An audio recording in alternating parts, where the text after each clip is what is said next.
महागणाधिपते नमः। सदाशिवसमारम्भां शङ्कराचार्यमध्यमाम् अस्मदाचार्यपर्यन्तां వందే గురు పరంపరాం. శ్రీమాత్రే నమః. ప్రేక్షకులందరికీ స్వాగతం. మాస ఫలితాలు 2024 సంవత్సరానికి సంబంధించి మనం ఏప్రిల్ నెల మాస ఫలితాలు తెలుసుకుందాం. అయితే మనకి ఈ నవగ్రహ సంచారాలను అనుసరించి ద్వాదశ రాశుల వారికి అసలు వీళ్ళకి శుభాశుభ ఫలితాలు ఏ విధంగా ఉంటాయనే విషయాన్ని తెలుసుకోబోయే ముందర అసలు ముందుగా ఈ మాసంలో చూసుకుంటే గ్రహ స్థితి ఎలా ఉంది అని చూసుకుంటే మేషరాశిలో బుధుడు యొక్క సంచారము, అలాగే గురువుతో పాటు బుధుడి యొక్క సంచారం. బుధుడు వక్రీకరించి ఈయన అంటే మీనం వైపుకి ప్రయాణం చేయడం అనేది జరుగుతోంది. అలాగే మనకి రాహు వచ్చి మీనరాశిలో సంచారము, కేతువు వచ్చి కన్యారాశిలో సంచారము, శని భగవానుడు వచ్చి మనకి కుంభరాశిలో సంచారం, అలాగే శనితో పాటుగా ఇక్కడ కుజుడు కూడా మనకి సంచారం చేయడం అనేది జరుగుతుంది. ఈ కుజుడు ఏప్రిల్ 24వ తేదీ వరకు కూడా మనకి ఈయన శని భగవానుడితో కలిసి ప్రయాణం చేయడం అనేది జరుగుతుంది. తదనంతరం ఈయన మీనరాశిలోకి మార్పు చెందుతాడు. అలాగే రవి కూడా ఏప్రిల్ 14న మీనంలోంచి మేషంలోకి అంటే తన ఉచ్చక్షేత్రంలోకి ఈయన ఏదైతే సంచారం ఉందో అది జరుగుతుంది. అలాగే శుక్రుడు కూడా ఇప్పటి వరకు ఆయన ఉచ్చస్థితిలో ఉన్న ఆయన కూడా ఏప్రిల్ 25వ తారీఖున మీనంలోంచి మేషంలోకి సంచారం చేయడం అనేది జరుగుతోంది. అలాగే ఇక్కడ చంద్రుడు కానీ చూసుకుంటే ఈ మాస ప్రారంభంలో ఈయన ధనుస్సు రాశి నుండి అంటే మూలా నక్షత్రమే ధనుస్సు రాశి నుండి ఈయన యొక్క ప్రయాణం అనేది ఈ మాసం ఈయన మొదలు పెట్టుకోవడం అనేది జరుగుతోంది. కాబట్టి ఇప్పుడు మనం చూసుకున్నదంతా కూడా మనం చెప్పుకున్నదంతా కూడా గ్రహస్థితి.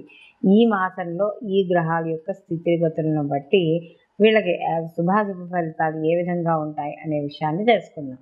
మేషరాశికి అధిపతి వచ్చి కుజుడు. మేషరాశిలోకి అశ్విని 1, 2, 3, 4 పాదాలు, భరిణి 1, 2, 3, 4 పాదాలు, కృత్తిక 1వ పాదము మనకి మేషరాశిలోకి వస్తుంది. మేషరాశిలో గురు బుధుడి యొక్క సంచారం అనేది నడుస్తోంది. అలాగే బుధుడి యొక్క వక్రీకరణ కూడా ఇక్కడ మనకి జరుగుతోంది. అయితే ఇక్కడ బుధుడు వక్రీకరించి వ్యయ స్థానం వైపు అంటే దాని నీచ స్థానం వైపుకి ప్రయాణం చేయడం అనేది జరుగుతోంది. అయితే ఈయన వెనక్కి తిరిగి ఎప్పుడైతే చేస్తున్నాడో మనం చూసుకున్నప్పుడు ఈ వక్రీకరించడం వల్ల బుధుడు కొన్ని ప్రయోజనాలు కూడా ఈ యొక్క మేషరాశి వాళ్ళకి ఉంటాయి. అయితే ఏవైతే ఈ వక్రీకరించడం వల్ల అంటే ఇప్పటివరకు బుధుడు జన్మలో ఉండే దోషాలు ఏవైతే ఉన్నాయో ఈ వక్రీకరణ ద్వారా దానికి సంబంధించిన ఏవైతే ఇబ్బందులు ఉంటాయో ఆ ఇబ్బందులు తొలగే అవకాశం అనేది ఎక్కువగా కనబడుతోంది. దీనివల్ల ఏం జరుగుతుంది అంటే వీళ్ళకి ఈ మేషరాశి వాళ్ళకి కానీ చూసుకున్నప్పుడు ఈయన తృతీయ షష్టమాధిపతి. ఈ తృతీయ షష్టమాధిపతి అయిన బుధుడు జన్మలో ఉండి వక్రీకరించడం వల్ల వీళ్ళకి ఏవైతే ఆర్థికపరమైన లావాదేవీలు జరుగుతున్నాయో అవి స్నేహితుల మధ్య కావచ్చు, లేకపోతే బంధువుల మధ్య కావచ్చు, ఏవైనా సరే అవి లావాదేవీలన్నీ కూడా కొలిక్కి రావడం, రాని బాకీలు రావడం, ఆర్థిక పరంగా కూడా కాస్త కొంచెం నిలదొక్కుకోవడం అనేది జరుగుతుంది. అలాగే ఇక్కడ ద్వితీయాధిపతి శుక్రుడు కూడా రాహుతో కలిసి ఆయన ఉచ్చ క్షేత్రంలో ఆయన సంచారం చేయడం అనేది జరుగుతోంది. అయితే ఇక్కడ రవితో కలిపి ఈయన కంపస్ట్ అవుతాడు కాబట్టి కొంత మనకి శుక్రమౌఢ్యమి అని మనం చెప్తూ ఉంటాం కదా, అలాంటివి ఇక్కడ ఏర్పడతాయి. అయితే ఇక్కడ ద్వితీయాధిపతి ఎప్పుడైతే ఉచ్చస్థానంలో ఉండి ఆయన ఉచ్చస్థానము వ్యయ స్థానము కూడా ఆయనకి అదే అయింది కాబట్టి వ్యయ స్థానం సాధారణంగా మనం ఏం చెప్తాము, ఈ యొక్క స్థానచలనాలు, దూర ప్రయాణాలు, హాస్పిటలైజేషన్ ఇలా దీనికి సంబంధించినవన్నీ చెప్తాం. కాబట్టి వీళ్ళకి ఎక్కువగా విదేశీయానము అలాగే విదేశానికి సంబంధించిన ధనము లేదా విదేశాలతో లావాదేవీలు ఇలాంటివి ఎక్కువగా కనపడుతూ ఉండడం అనేది జరుగుతుంది. అలాగే ద్వితీయాధిపతి మరియు ఇక్కడ సప్తమాధిపతి కూడా వీళ్ళకి ఈ యొక్క శుక్రుడే అవ్వడం వల్ల కాస్త ఈయన ఎప్పుడైతే వేరే గ్రహంతో ఈయనకు అస్తంగత్వం పొందాడో కొంత సప్తమాధిపతి కూడా అయ్యాడు కాబట్టి కాస్త స్పౌస్ విషయాలలోనూ వాటిల్లోనూ కొద్దిగా జాగ్రత్త తీసుకుంటే సరిపోతుంది. అలాగే వాహనాలు కొనుగోలు చేయాలని, అలాగే గృహ ఆరంభాలకి, గృహాలు కట్టుకోవడానికి ఇలాంటి కూడా ఈ యొక్క మంచి సమయంగా చెప్పవచ్చు. అలాగే ముఖ్యంగా చూసుకున్నప్పుడు ఈ ప్రాపర్టీకి సంబంధించిన విషయాల్లో ఆస్తిపాస్తులు ఏవైనా కొనుగోలు చేయాలన్నా, చెందాలన్నా అలాంటి వాటిలో కూడా చాలా అనుకూలంగా ఉంటుంది. సంతానపరంగా కూడా అనుకూలత, అలాగే ప్రత్యేకంగా సంతానం కోసం ఎవరైతే ఈ ఐఏఎఫ్లు అవి చూస్తున్నారో వాళ్ళందరికీ కూడా అనుకూలంగా ఉంటే సంతాన వృద్ధి అనేది, వంశాభివృద్ధి అనేది తప్పకుండా జరుగుతుంది. అలాగే కొన్ని కొన్ని పనులు మాత్రం మధ్య మధ్యలో ఆలస్యంగా కనపడుతున్నా కూడా, ఎందుకంటే వీళ్ళకి ఈ యొక్క వ్యయ స్థానంలో ఎక్కువ గ్రహాలు ఉండడం వల్ల కాస్త నిత్య జీవితంలో కొన్ని పనులు ఏవైతే ఉన్నాయో అవి ఆలస్యమయ్యే అవకాశం అనేది ఇక్కడ మనకి కనపడుతోంది.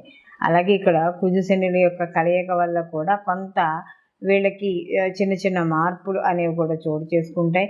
అలాగే వృత్తి ఉద్యోగ వ్యాపారాల్లో కూడా శ్రమ అధికంగా ఉంటుంది. విద్యార్థులకు కూడా అనుకూలంగా ఉంటుంది.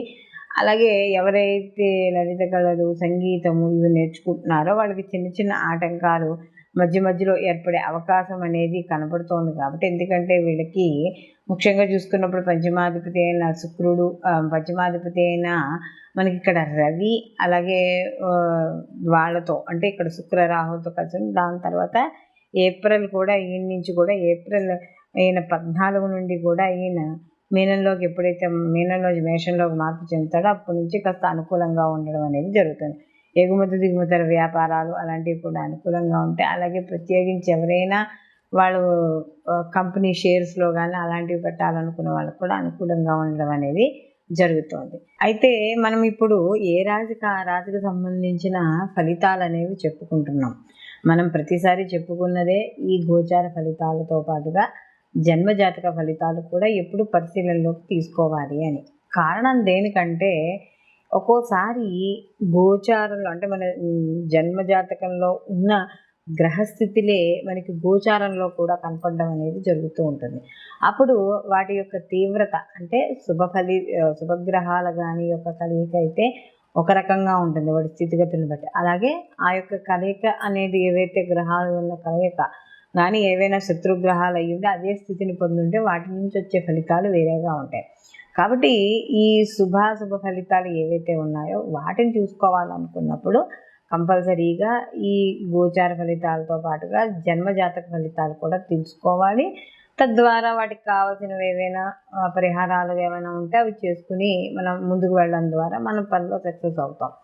అయితే ఇక్కడ ఈ ప్రత్యేకంగా ఇప్పుడు మాత్రం మనం చూస్తున్నప్పుడు ఎలా ఉంటుందంటే కొన్ని గ్రహాలు కంబస్ట్ అయి ఉంటాయి, అంటే కలిసి ఉంటాయి. ఈ కలిసి ఉండడం వల్ల ఏమవుతుంది అంటే గోచార ఫలితాల్లో ఒక్కోసారి తీవ్రమైన మార్పులు రావడం అనేది జరుగుతుంది. ఎలా అని కానీ చూసుకున్నప్పుడు ఏవైనా కొన్ని పాపగ్రహాలు అంటే లేదా శత్రుగ్రహాలు 2 గ్రహాలు కలిసినప్పుడు, 2 లేక అంతకంటే ఎక్కువ గ్రహాలు అవి కలిసి ఒక రాశిలో ఉన్నప్పుడు ఆ రాశి నుండి అంటే వాళ్ళకి మొత్తం ద్వాదశ రాశుల వారికి కూడా వాళ్ళ జన్మరాశి నుండి ఆ గ్రహాలు ఉండే స్థితిని బట్టి వాళ్ళకి మంచి చెడు సంబంధించి శుభ అశుభ ఫలితాలు పొందడం అనేది జరుగుతుంది.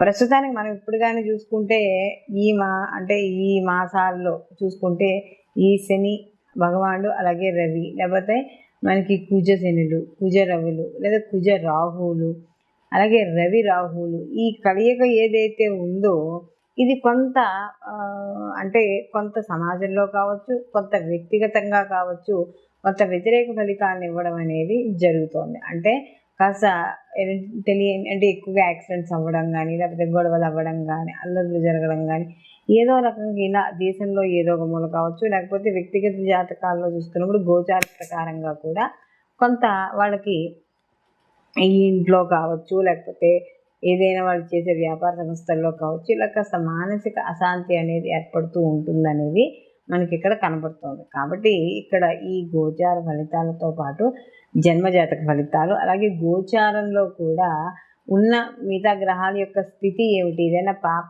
స్థితుల్లో కానీ ఉంటే అసలు ఎటువంటి పరిహారాలు చేసుకోవాలి ఏమిటి అనేది కూడా మనకి ఈ వీడియో ద్వారా ఏ రాశి వాడికి ఆ రాశి వాళ్ళకి చెప్పడం అనేది జరిగింది. కాబట్టి అవి చూసుకోవడం ద్వారా కొంత ఇప్పుడు ఏవైతే ప్రతికూల ఫలితాలు ఉన్నాయో అవి దాటుకుని అనుకూలమైన ఫలితాలు మీరు పొందడం అనేది ఇక్కడ జరగడం ఉంటుంది. కాబట్టి అందరూ కూడా ఈ పరిహారాల్ని తప్పనిసరిగా పాటించుకోవడం ద్వారా మంచి అంటే ఏదైతే మనకు ప్రతికూల ఫలితాలు ఉన్నాయో ప్రతికూల ఫలితాలు తగ్గడం అనేది ఖచ్చితంగా జరుగుతుంది. సర్వే జన సుఖినో భవంతు, లోకా సంస్థ సుఖినో భవంతు.